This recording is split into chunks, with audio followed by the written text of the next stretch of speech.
Hello students, मैं doctor Renuka Verma अपने channel botany ज्ञान में आपका वेलकम करती हूं। आज हम फंगल फ्रक्टिफिकेशन का एक और टाइप पढ़ने वाले हैं। पिछले लेक्चर में हमने असेक्सुअल फ्रक्टिफिकेशन पढ़ा था।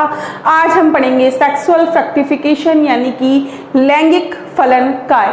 देखिए, नाम से ही यहाँ पर ये चीज क्लियर हो जाती है कि जब सेक्सुअल रिप्रोडक्शन की वजह से कोई भी फ्रक्टिफिकेशन का फॉर्मेशन हो रहा है तो उसको हम सेक्सुअल फ्रक्टिफिकेशन कहेंगे। ये जो टॉपिक है ये बीएससी, एमएससी कॉम्पिटिटिव एग्जाम्स के साथ साथ आरपीएससी असिस्टेंट प्रोफेसर बॉटनी के पेपर फर्स्ट की यूनिट 4 का टॉपिक है। अगर आप मेरे चैनल पर नए हैं तो प्लीज़ मेरे चैनल को सब्सक्राइब कर दीजिए और बेल बटन दबाकर नोटिफिकेशन स्टार्ट कर लीजिए। और अगर आपको लगता है कि मेरे वीडियोस हेल्पफुल हैं, आपकी हेल्प कर रहे हैं, तो उन लोगों तक इन्हें पहुंचाइए ये जिनकी हेल्प कर सकते हैं। तो स्टार्ट करते हैं आज का टॉपिक, सेक्सुअल फ्रक्टिफिकेशन इन फंजाई यानी कि कवकों में लैंगिक फलन काय।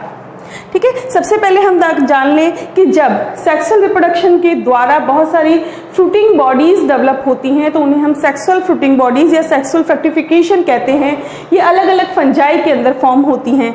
ये हो सकती हैं oospore, zygospore, ascocarp. Ascocarp again 4 type का होता है, cleistothecium, perithecium, apothecium and pseudothecium and last one is basidiocarp. तो ये 4 तरह की सेक्सुअल फ्रक्टिफिकेशन जो है वो फंगाई के अंदर पाई जाती है। स्टार्ट करते हैं सबसे पहले oospore से। oospore में एक ग्रीक शब्द मिला हुआ है ऊज, जिसका मीनिंग होता है एग। ठीक है, जब उगेमी होती है या अंड युग्मन होता है उस टाइम पर जाइगोट जो फॉर्म हुआ है वो जाइगोट अपने चारों ओर एक वॉल का फॉर्मेशन कर लेता है और oospore में कन्वर्ट हो जाता है, तो उसे हम oospore या निषिक्तांड कहते हैं। तो एक oospore क्या हुआ? एक oospore वो फ्रूटिंग बॉडी हुई जो गैमेटेंजियल कांटेक्ट यानी कि युग्मक धानी संपर्क के द्वारा फॉर्म होती है। कब? जब oogamous टाइप का सेक्सुअल रिप्रोडक्शन होता है, एग होता है और एग को आकर के मेल गैमेट जो है वो फ्यूज होता है। ठीक है, तो oospore जो है वो हमेशा oogoनियम के अंदर बनता है, डेवलप होता है। और ये किस किस में पाए जाते हैं? क्लास oomaecetes, जिसके अंदर म्यूकर एंड स्क्लेरोस्पोरा आते हैं। यह है एक oospore या निषिक्तांड का डायग्राम। नेक्स्ट है जाइगोस्पोर। यहाँ पर जाइगोस जो है वो एक ग्रीक शब्द है जिसका मीनिंग है योक यानी कि पीतक। जो जाइगोमाइसेटीज फंजाई है उनके अंदर एक थिक वॉल्ड जाइगोस्पोर्स का फॉर्मेशन होता है जो कि नॉन फ्लैजिलेटेड होते हैं इन्हें। और ये कहाँ बनते हैं? जाइगोस्पोरेंजियम के अंदर बनते हैं। देखिए, यहाँ पर जो स्पोर बन रहा है वो नॉन मोटाइल है क्योंकि इसके अंदर फ्लैजिला एब्सेंट है। तो जाइगोस्पोर कब बनता है? जाइगोस्पोर तब बनता है जब 2 सेक्सुअली कंपैटिबल गैमेटेंजिया फ्यूज होती है। देखिए, पिछले वाले में गैमेटेंजियल कांटेक्ट था, ठीक है, जिसमें मेल गैमेट फीमेल तक पहुंचा था वाया फर्टिलाइजेशन ट्यूब। लेकिन यहाँ पर जो है जो गैमेटेंजिया है वो फ्यूज हो रही हैं, उनके बीच की वॉल जो है वो डिसॉल्व हो जाती है। तब जो है जिन स्पोर्स का फॉर्मेशन होता है उनको हम जाइगोस्पोर्स कहते हैं और इसका एग्जांपल है म्यूकर एंड पाइलोबोलस। ये देखिए, इस तरीके से गैमेटेंजियल कांटेक्ट होता है। ये 2 अलग अलग गैमेटेंजिया है और जहां पर ये बीच में फ्यूज हुई हैं वहां पर जाइगोस्पोर का फॉर्मेशन हुआ है जिसकी जो आउटर वॉल है वो एक्टिन्यूक्लिएटेड है, मतलब उसके ऊपर स्पाइंस जैसी स्ट्रक्चर प्रेजेंट है। Next one is ascocarp.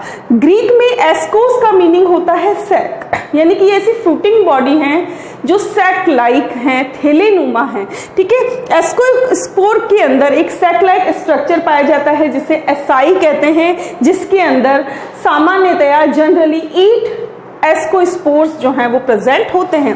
ठीक है, इसके अंदर ये एक प्रोटेक्टिव टिश्यू के द्वारा एनक्लोज होती है जिसे पेरिडियम कहते हैं और ये एस्कोमाइसेटीज के अंदर पाई जाती है।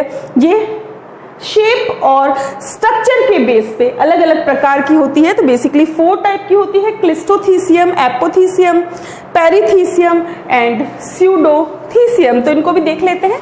First one is cleistothecium. देखिए, ये जो है एक राउंडेड, मोर और लेस राउंडेड स्ट्रक्चर है, मतलब ओवल शेप्ड भी हो सकता है, राउंडेड स्ट्रक्चर भी हो सकता है, कंप्लीटली क्लोज स्ट्रक्चर है। इसके अंदर हाइमेनियम प्रेजेंट होते हैं जिनके अंदर स्पोर्स का प्रोडक्शन होता है। ठीक है। ये जो है हाइमेनियम है जिनके अंदर स्पोर्स का प्रोडक्शन हो रहा है। तो इस टाइप की फ्रूटिंग बॉडी को, जो कि एस्कोकार्प फ्रूटिंग बॉडी है, उसे हम क्लिस्टोथीसियम कहते हैं। Example is penicillium and aspergillus. Next one is perithecium. Perithecium जो है एक फ्लास्क लाइक एस्कोकार्प होता है जिसके अंदर एपेक्स के ऊपर एक पोर होता है, जिस पोर को हम ओस्टियोल और हिंदी में आस्यक कहते हैं। ठीक है, कभी कभी ये ओस्टियोल जो है पोर लाइक नहीं होकर के इसके ऊपर बीक जैसी स्ट्रक्चर होती है, चोंच नुमा स्ट्रक्चर होती है। इस बीक लाइक स्ट्रक्चर को रोस्ट्रम कहते हैं। ठीक है, कैविटी जो है पेरिथीसियम की, उसके अंदर बहुत सारे एस्कोस्पोर्स पाए जाते हैं जो कि एस्कस के अंदर कवर्ड होते हैं और इस ऑस्टियोल एपर्चर के द्वारा डिस्पर्स होते हैं। एग्जाम्पल है क्लेविसेप्स एंड न्यूरोस्पोरा। देखिए ये जो है ये पेरिथीसियम है, यहां पर ये सबसे ऊपर एक ऑस्टियोल प्रेजेंट है। ऑस्टियोल के पास में स्टेराइल फिलामेंट्स प्रेजेंट होते हैं जिन्हें पेरिफाइसिस कहते हैं। ये पेरिथीसियम वॉल है। ये जो है बीच में ये है एस्कस या एसाई जिसके अंदर एस्कोस्पोर्स प्रेजेंट हैं और हर एक एसाई के बीच बीच में अगर आप ध्यान से देखेंगे तो कुछ फिलामेंट्स प्रेजेंट होते हैं जिन्हें पेराफाइसिस कहते हैं। Next one is apothecium.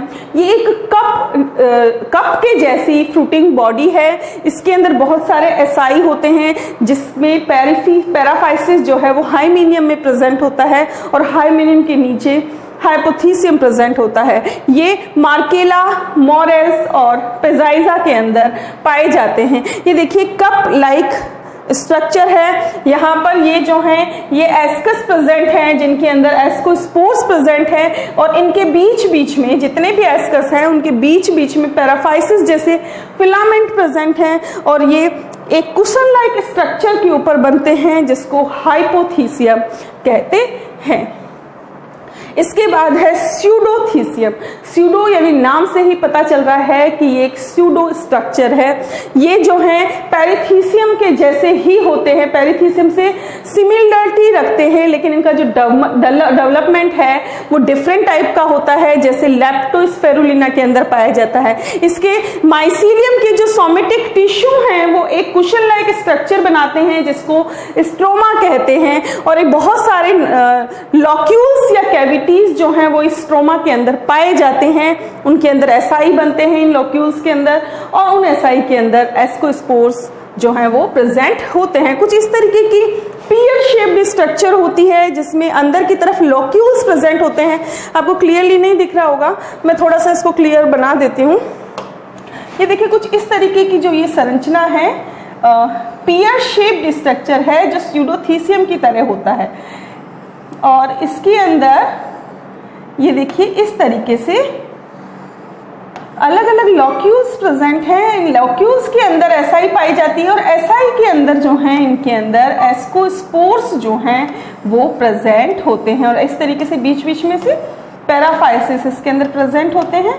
तो इस तरीके की जो स्ट्रक्चर होती है उसको हम स्यूडोथीसियम कहते हैं। इसके बाद है बेसिलियोकार्प। बेसिलियन जो है ग्रीक शब्द है जिसका मीनिंग होता है स्मॉल बेस, यानी कि जिसका आधार जो है वो छोटा है, बेसल पार्ट जो है छोटा है। बेसिलियोकार्प जो है इसको बेसिडियोमा भी कहते हैं और ये एक फंगल फ्रूटिंग बॉडी है जो सेक्सुअली रिप्रोड्यूस्ड होती है और इसमें स्पोर्स बनते हैं जो कि क्लब शेप्ड स्ट्रक्चर्स यानी कि बेसिडिया के ऊपर यहाँ पर स्पोर्स का फॉर्मेशन होता है। ये कलरलेस हो सकती हैं, white, cream, yellowish, brown, pink, purple या ब्लैक कलर की हो सकती है। बेसिडियोकार्प जो हैं ये ज्यादातर बेसिडियोमाइकोटा के अंदर पाए जाते हैं लेकिन रस्ट और स्मट फंजाई में इस तरीके की फ्रूटिंग बॉडी नहीं पाई जाती। ठीक है, इनके ऊपर एक कैप लाइक स्ट्रक्चर होता है जिसको पाइलस कहते हैं। ये कैप लाइक स्ट्रक्चर जो है वो स्पोर प्रोड्यूसिंग रीजन को प्रोटेक्ट करता है।